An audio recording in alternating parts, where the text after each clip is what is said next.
What's up, Meat Geeks? Nick with Paradise Locker here. I'm sitting with Max. Max has been here over the last couple weeks as an intern through the Anne Saxelby Legacy Fund.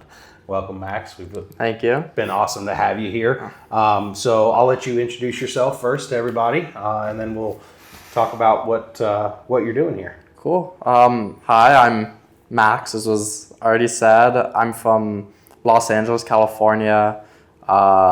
Currently, I'm studying at Brown University in Rhode Island, and I am really passionate about learning about food and agriculture, and I had this amazing opportunity to come here and learn about the meat side of that.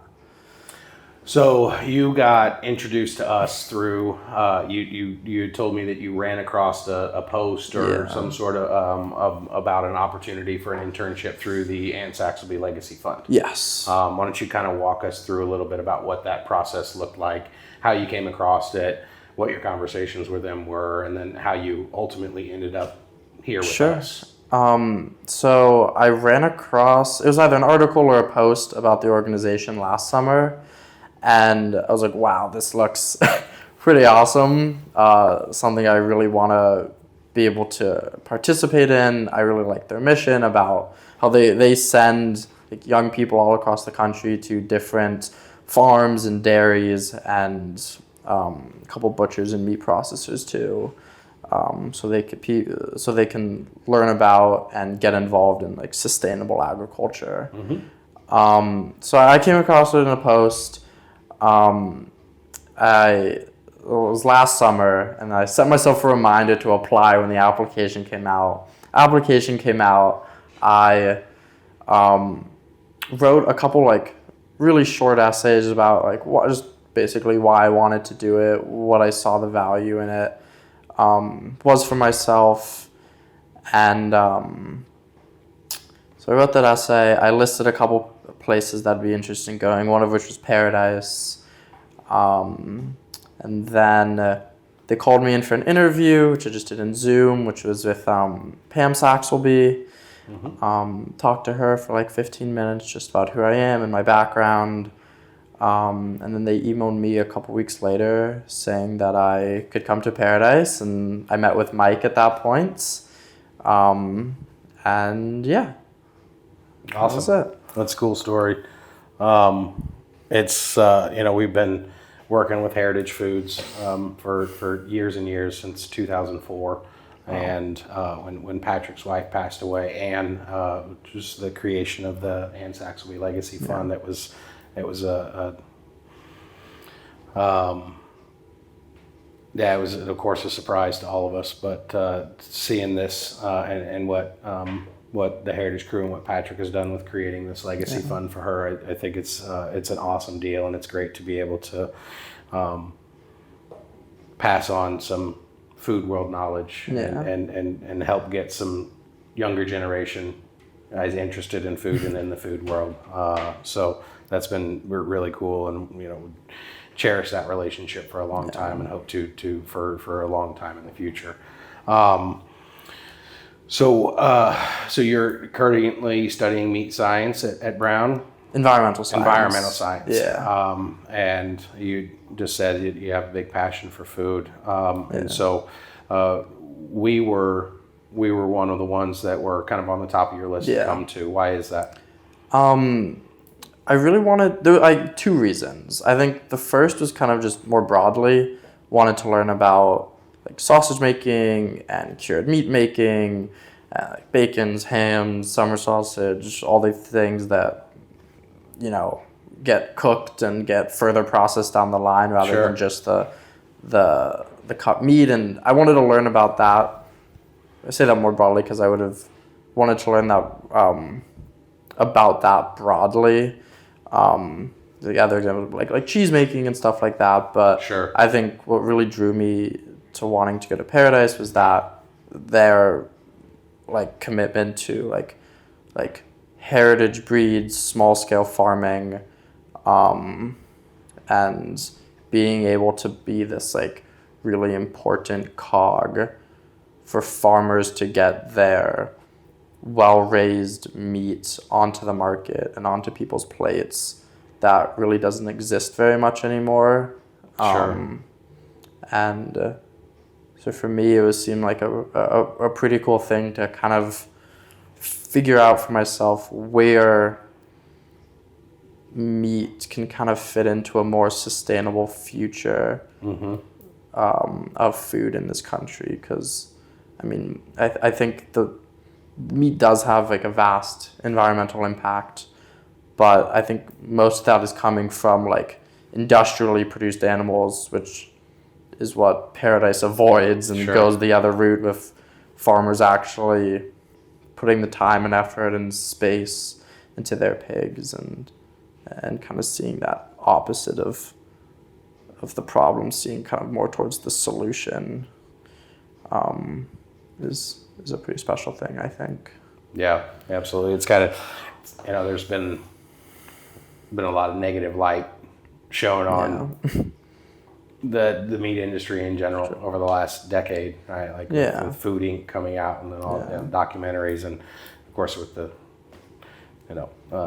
ease of access to information with YouTube and everything else. There's quite a bit of stuff out there, and so it's promising to me moving up into older generations now that younger generations are still out there caring about and seeing definite value in the fact that we're trying to keep essentially finding our roots, getting back to, I won't say getting back to because it's something that we've always done, but staying true to slowing things down, having a connection with your food, and knowing where it comes from and having that traceability and having a mindset of being away from the business side of stuff, and it's not just about making money. That we have that the things we do have an impact on the community around us, the things around us, the environment around us, and to be cognizant of that. I mean, I think there's like the things that like Food Inc. and documentaries like those kind of brought up are real issues, but I think it's the interesting thing is that it doesn't really apply to a place like here. Sure. It's a critique of cows and pigs raised indoors, raised in feedlots that are cramped and have no space and are fed copious amounts of corn, so then they produce all this methane, and that's just not really what's happening with Paradise hogs. Right. And it's interesting though, it's like, especially from you being on the coast, like, I don't know, growing up in LA, I can't imagine that there's too many mom and pop butcher shops around. There's a couple, but they're... so I'm sure growing up, like, your idea of meat and meat consumption and where that's coming from is from a bigger chain type or the industrial. And so, I see a lot of people, especially the further away you get from the Midwest, having a disconnection and not understanding that there's options. That's true. The butcher shops in LA are few and far between, and the ones that are there are like incredibly expensive. It's like my parents are from New York, and whenever we go to New York, there's like a ton of butcher shops and like stuff that looks like real, and there's people there doing the stuff. You're not just going to the grocery store and picking up what's the best looking package. Right. Finding your products by the best looking label. Well, cool. We're definitely glad to have you. It's been an awesome couple weeks having you here, showing you around. We've got to have you spend some time back in the plant, learning about some of the processes, learning about some of that further processed, how sausages are made, what that process looks like, what they go through, all that kind of stuff. And it's been really cool. We've also had you out with some family stuff and just going out. You joined us at our company picnic that we just had last weekend. That was a lot of fun having you there and being able to share that time with you. Having you out to Lou's house just for dinner and hanging out. It's been a blast. So, how do you feel about how your last couple weeks has been spent? I mean, I think it's been pretty awesome. I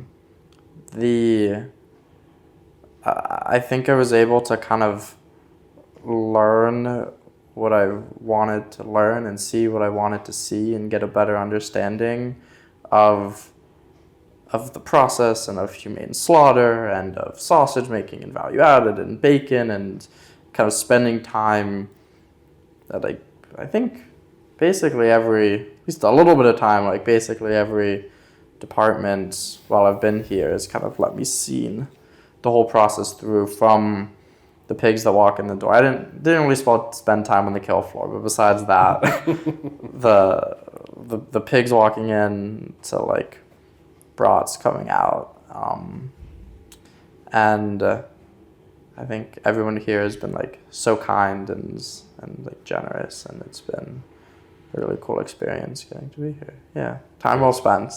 Good. I'm glad to hear it, man. It's like I said, it's been awesome to be a part of this program. Yeah. We've got to meet some really cool people.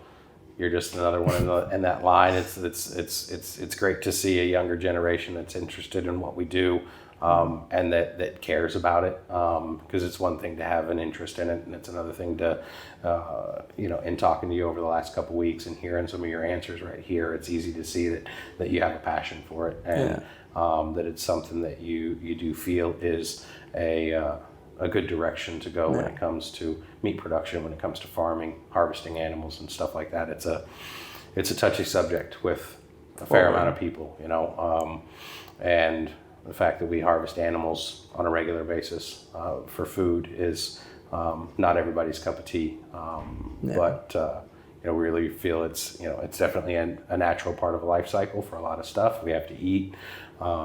We are carnivores, and so I really feel like it's really important for us to have a connection, not only to the farmers that are raising these animals, and trying to paint that picture for our customers and for our restaurants and stuff like that, but also above and beyond that we really feel like we have to, it's an absolute must for us to respect the animals as much as possible while they have their time with us before they're harvested, that we're paying some tribute to that animal and showing that animal enough respect that we're using to help nourish our bodies. So it's great it was great to have you here. I hope you got what you were needing out of it, and look forward to keeping up with you and seeing what happens to you in the future. I see good things, man, and I'm hoping for good things for you. So thank you. I definitely appreciate you having you here. I mean, it's been awesome. Yeah, it's been good to hear. Incredible. Great to hear, man. It's been great for us too. Yeah. So thank you very much. Thank you too. Well, guys, appreciate you stopping in and tuning in with us. We'll talk to you next time.